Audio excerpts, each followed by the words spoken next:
So let me start going into specifics with arguably the hardest part, or the part that's the most different, at least in some people's mind, proficiency scales. Now, I've been doing this for decades. The first book I ever wrote on the topic was in 1996, and we have been doing it for 5 years. So it's not this crazy idea. What I'm going to show you is done all over the country. It's done extensively in Australia. Actually just found out recently there are schools in China that are using this, and I mentioned the countries, Guam, et cetera, et cetera. So here's kind of the core of how we've organized the curriculum in the form of a proficiency scale. Now did you bring some of these with you, the hard copies? Okay, so we're going to look at those. And at first you'd say, oh my God, what do I do with this? It's not that hard. It's really not. It's got a 0, 1, 2, 3, 4. Now I'm going to introduce it to you. Another session, I'll go into a little more depth, but this is the part you're going to have to get your head around. It's not as bad as it looks. 0, 1, 2, 3, 4. So that's the scoring scale, if you will. On any topic, you know, whether it's math or ELA, you know, at any point in time, there'll be a certain score that you assign for them on the scale. Now, say you're thinking, oh my God, I've got to assess everything. Yes, but assessment is going to look really different than you're used to. Let me give you something up front. Well, I'll ask you, what qualifies as an assessment? What is the technical definition of assessment? If you look at the literature that's been out there for over 100, what's the technical definition of assessment? An assessment is, how would you fill that in? Demonstrating.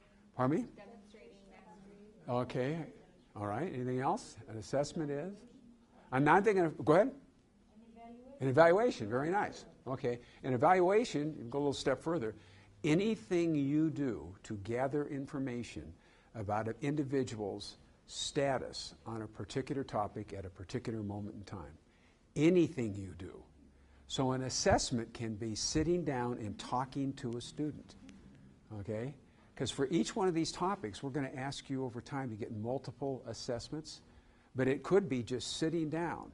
Now, the student should know the scales too. They should know they're working on, here's the topic, here's the 3, here's the 2, here's the 4. They should know where they are. And just sitting down and talking to the students, say, nice job, you know, you're a 2. You've demonstrated you're a 2, or a 2.5, or a 3, or 3.5. So you will assess more, but test less. You'll assess more, but test less. Now, if you want to test, for each one of these proficiency scales, we've got an item bank. For your scales in math, ELA, and science, we have over 3,500 items. Okay, some are from, you know, places like National Assessment of Educational Progress. You know, they're not teacher-made. We'll add teacher-made items. So there's plenty of those. But please realize assessment is your evaluation of a student at a particular moment in time. And you're going to keep gathering that information. So the 3 is what you're shooting for. That's the learning target. Now, schools do this all over the country. They have the learning target, you know, or the target goal, whatever you call it. We call it the target learning goal. We go a step or 2 further and we say, okay, what's below that and what's above that? So this is below it. So each proficiency scale has level 2 stuff. Now that's stuff they need to know to do the 3. Does it make sense? All right, so, and that stuff usually, if a student doesn't know it, it requires direct instruction. So we'll still be doing direct instruction. They don't know it. If they do know it, you don't instruct. But if they don't, you have some direct instruction. The 4 goes above and beyond. And there are 2 ways to state the 4. One looks like that. See how general it is? Which allows you, the teacher, to say, aha, they're going above and beyond. Follow me? I mean, you're all experienced. Can you think of students, you got a learning target, and they talk to you, oh God, they've got it, plus. Okay, well, there are 4. That's your estimate. Now the 0 and the 1, so that's, oh, excuse me, we also have some proficiency scales that have an actual task up there. Those are sample tasks. That's not the task you have to use. Now, the 0 and the 1 are not new content. Who asked that? I'm sorry. That was, I can't see it.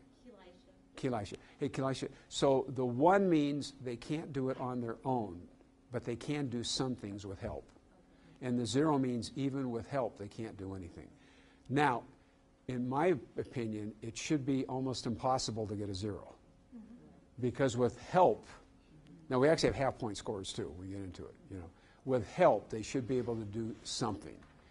So the 0 is there as a metric, but kids should not get a 0. Some schools have said, no, we're going to start with the 1. Now guess what?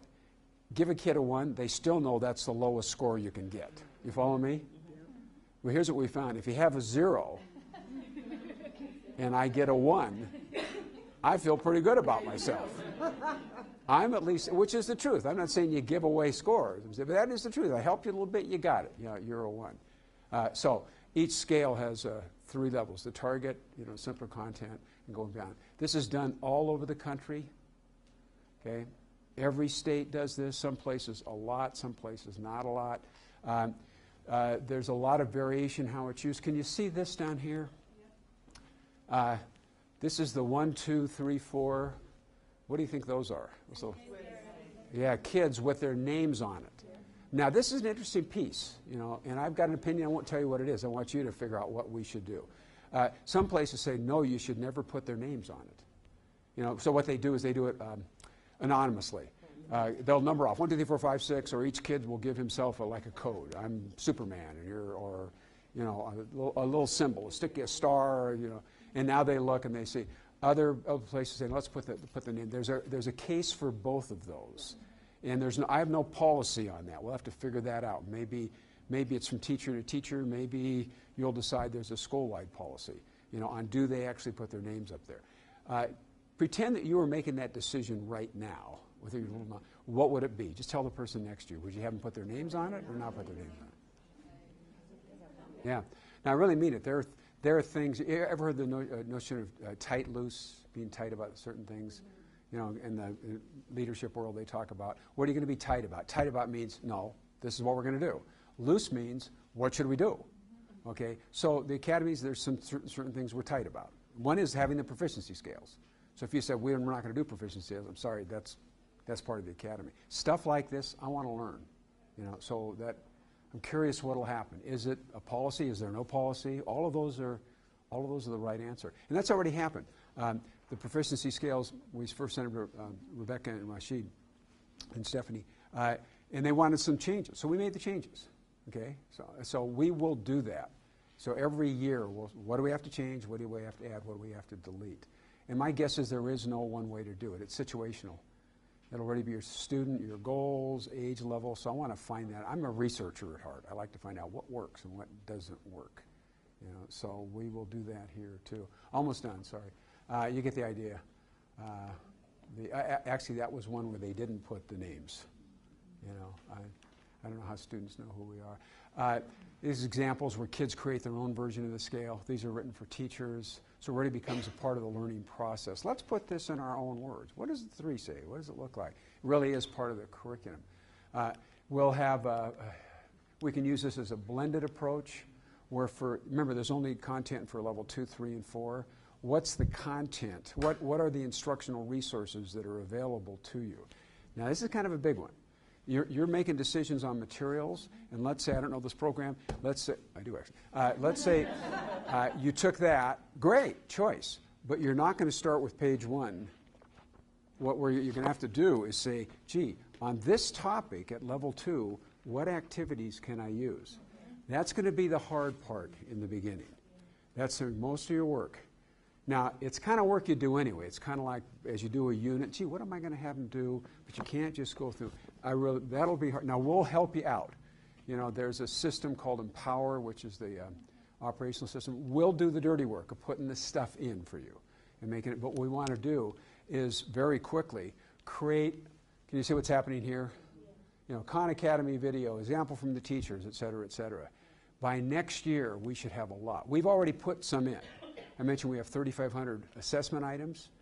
We also have, I forgot how many, but it's in the thousands of resources that we've already tagged. But you're still going to find them wanting. Now, let me tell you something.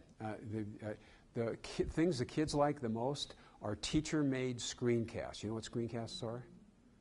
Ever see Khan Academy? Those are screencasts. For somebody, really, and there's free software that's available where you sit down, and you want to explain a vocabulary term or a concept, and you can write. So what you see on the screen is this, handwriting, or you'll be drawing pictures from the internet, and your voice is explaining it. So let's say you did that. Let's say there are 30 proficiency scales for math that are given grade level. 30 times 3, those are the 3 levels. That's what, 90? Did I get that right? Yeah, help me out here. I'm not that. See what I'm doing here? Proficiency scale has 0, 1, 2, 3, 4. The content's at the 2, the 3, and the 4. So we need instructional resources for the 2, the 3, and the 4. So 3 levels for each scale, 30 scales, that's 90. It sounds like a lot, but imagine if you just chipped away. You know, add a little thing, add a little thing, add a little thing. Boy, you get down the line, you've got this huge resource, you know, of instructional activities for the students that now is available to you every time. It's all in the system. So kids love that. They also like student-made screenshots, screencasts. Can you imagine that? And I've seen them as low as, you know, first grade.